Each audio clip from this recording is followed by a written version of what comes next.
La demande nationale en produits halieutiques au Cameroun galope d'année en année.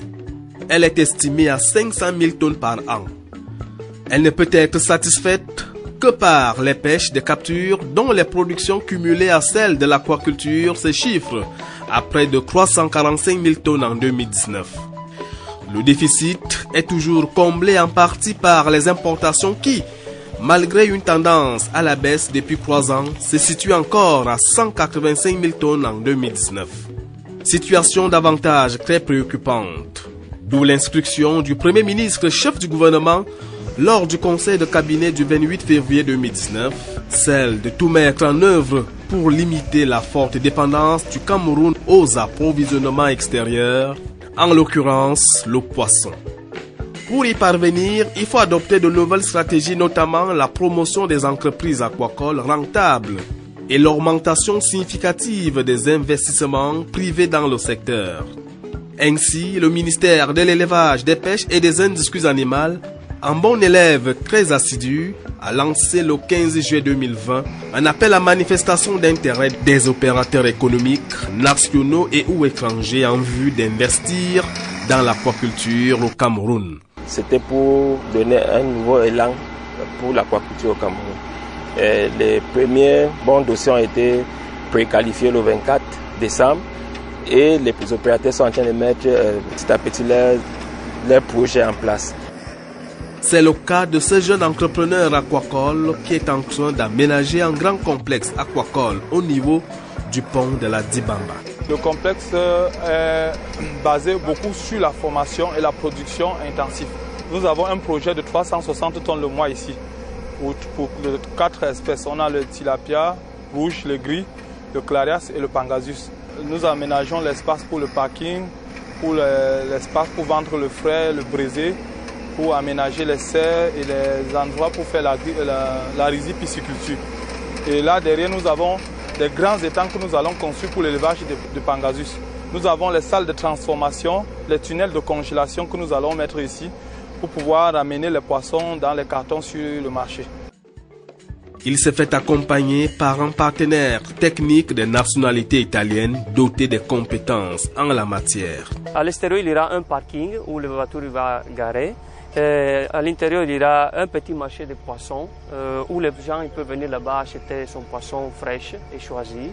Il y aura aussi un lac que nous sommes déjà en train de construire ici derrière nous. Le lac, c'est pour les gens peuvent venir pêcher même, venir pêcher son poisson. Et il y aura un petit restaurant. Et donc les gens peuvent choisir son poisson fraîche, ils peuvent manger son poisson fraîche et être à l'aise. Plus loin, il y a les étangs pour les pangasius. Il y aura un espace vert où les gens peuvent venir même avec les enfants pour se détendre et tout ça. Devant là-bas, vous voyez qu'il y a aussi les hangars. On va construire des hangars pour les levains. Donc on va faire les poissons pour la commercialisation.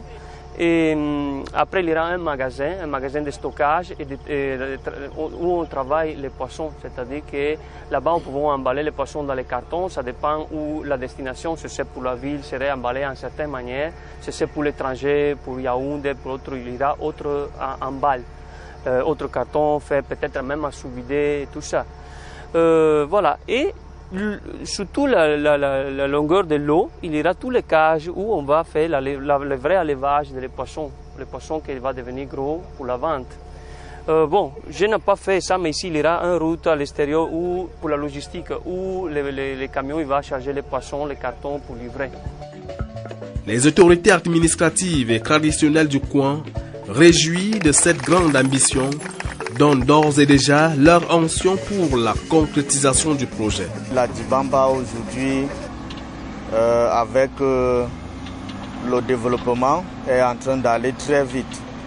C'est un sentiment de joie, de fierté également, en ce que notre arrondissement soit leader. Et à notre arrivée, nous avons essayé avec ce projet qui est futuriste, essayer d'accompagner ce projet, et je pense également que le gouvernement est en train de s'y impliquer. Donc voilà, et nous osons croire que d'ici peu de temps, ce projet prendra corps avec l'apport des pouvoirs publics. Étant donné que nous représentons le chef de l'État dans cet arrondissement, notre encadrement c'est de donner cet appui-là, cet accompagnement aux promoteurs, aux différents promoteurs et également à ce projet. Et notre encadrement sera tout simplement de demander à la population également d'aider le promoteur et également M. le maire et tout le monde, toutes les parties prises pour que ce projet prenne effectivement corps. Le site est bien indiqué. On continue à importer du poisson alors qu'on a de l'eau partout. Combien sont-ils à s'engager à l'élevage piscicole? Bonne arrivée à la société qui vient faire parler de M. Soler aujourd'hui. Je suis candidat pour un site annexe, donc je vais mobiliser ma population pour dire non, on nous dit que le site piscicole qu'on met chez nous sera le plus grand de l'Afrique centrale. Est-ce que vous ne vous réveillez pas pour que chacun de nous ait aussi un petit site pour lui-même? Et je vous dis que je suis le premier à lever le doigt pour l'extension, pour faire connaître la société. La construction du complexe aquacole de la Dibamba a 6 étapes. Après le terrassement, les premiers bâtiments et unités de production seront bientôt opérationnels. Comme nous avons déjà une production de près de 10 tonnes par mois, nous voulons déjà mettre en place un petit marché pour commencer à écouler, pour tout se faire connaître au fur et à mesure qu'on aménage le site. Parce que le site, ça va prendre beaucoup d'années pour aménager. Nous attendons aussi nos bailleurs qui sont en train de venir doucement, le ministère aussi qui nous tend aussi la main. Et nous avons aussi la Banque mondiale qui est aussi derrière le projet.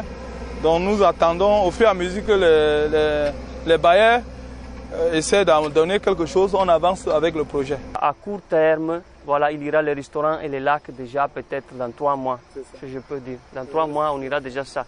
Fait à mesure, mais je pense que maximum dans 8-9 mois, 10 mois maximum, on pouvons déjà vraiment avoir bien construit presque la moitié de tout l'établissement.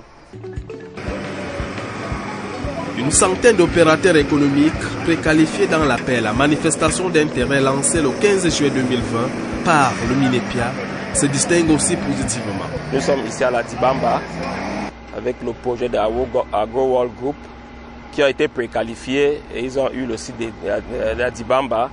Comme 7 autres opérateurs aussi ont eu le site de Dibamba. Donc ils vont aussi se déployer à la Dibamba. Le bassin de la Dibamba est assez large. Et ils vont aussi profiter des nouvelles mesures d'incitation que le chef d'État a voulu accorder aux aquaculteurs dans la loi des finances de 2021, qu'il s'agit de l'exonération de TVA et droits de douane pour tous les équipements et les intrants aquacoles.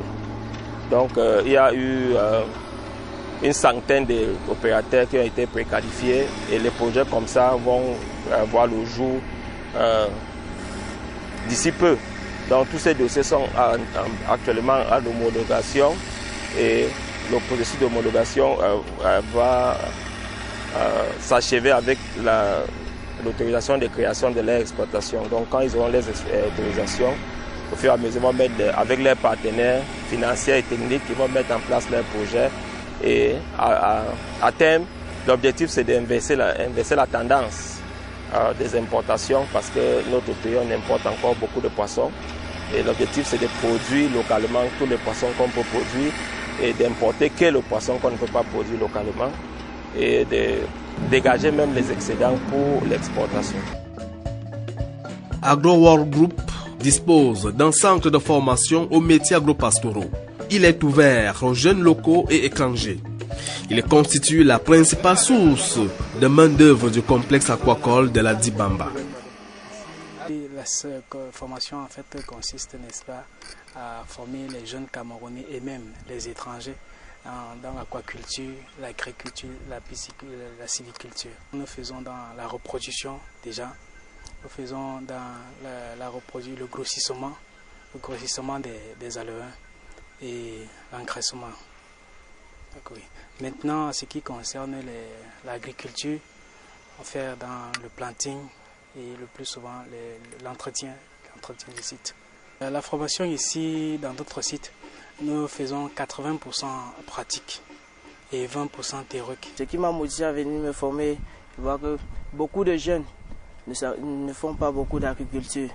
Et vu que c'est un secteur qui rapporte beaucoup de l'argent, je me suis dit, je me lance. J'ai appris comment se comportent les poissons, comment manipuler les poissons, comment récolter les œufs des poissons. J'ai mangé les tilapias.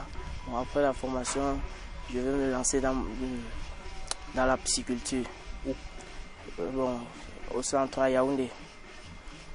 Et j'aimerais aussi faire l'agriculture généralement, plus dans le malt et le raisin. J'ai appris beaucoup de choses que je ne connaissais même pas. Pourquoi?